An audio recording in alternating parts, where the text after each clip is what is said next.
कोल्हापुरातील रंकाळा टॉवर परिसरातील साई दर्शन जनता urban cooperative credit society या संस्थेच्या कार्यालयात जबरदस्तीने घुसून संस्थेच्या कार्यकारी संचालकाला जातीवाचक शिवीगाळ करत मारहाण केल्याची घटना घडली आहे।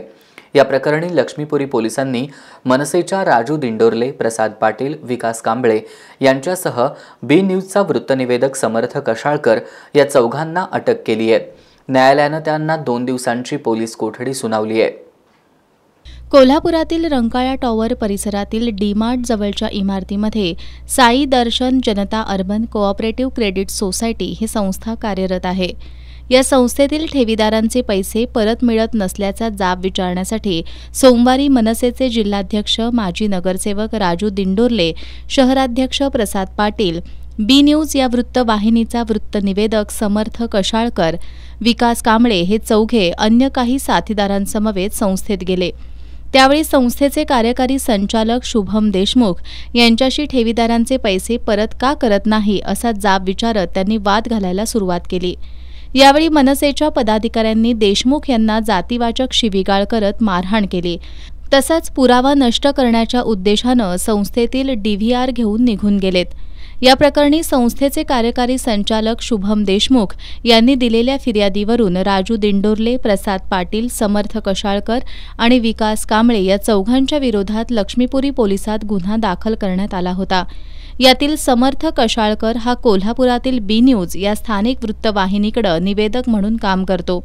आज पहाटे या चौघांना अटक केल्याची माहिती लक्ष्मीपुरीचे पोलीस निरीक्षक दिलीप पोवार यांनी दिली आहे। काल दिनांक 5 ऑगस्ट 2024 रोजी रंकाळा परिसर या ठिकाणी असलेल्या साई दर्शन जनता अर्बन कोऑपरेटिव्ह क्रेडिट सोसायटी या फिर्यादीच्या मालकीच्या असलेल्या यातील फिर्यादी शुभम कृष्णा देशमुख याच्या मालकीच्या क्रेडिट सोसायटीमध्ये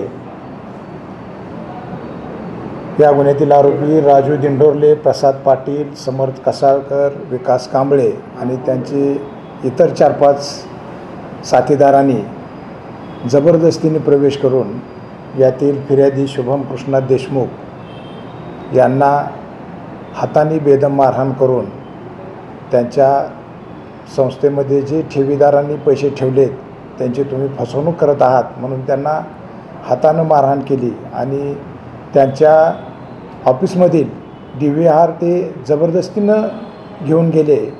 कारण तो पुरावा तयार होईल ते पुरावा नष्ट करायच्या उद्देशाने DVR ही जबरदस्तीने घेऊन गेले। म्हणून त्यांनी पोलीस स्टेशन येथे तक्रार दिल्यानंतर नमूद आरोपीविरुद्ध पोलीस स्टेशन येथे 329/2024 अन्वये गुन्हा दाखल केला असून सदर गुन्ह्यात या आरोपींना म्हणजे राजू दिंडोरले, प्रसाद पाटील, समर्थ कशाळकर आणि विकास कांबळे यांना आज रोजी पहाटे अटक केली असून दरम्यान लक्ष्मीपुरी पोलिसांनी अटक केलेल्या चौघांना आज दुपारी न्यायालयात हजर केल्यानंतर न्यायालयानं या 4 संशयितांना 2 दिवसांची पोलीस कोठडी सुनावली आहे।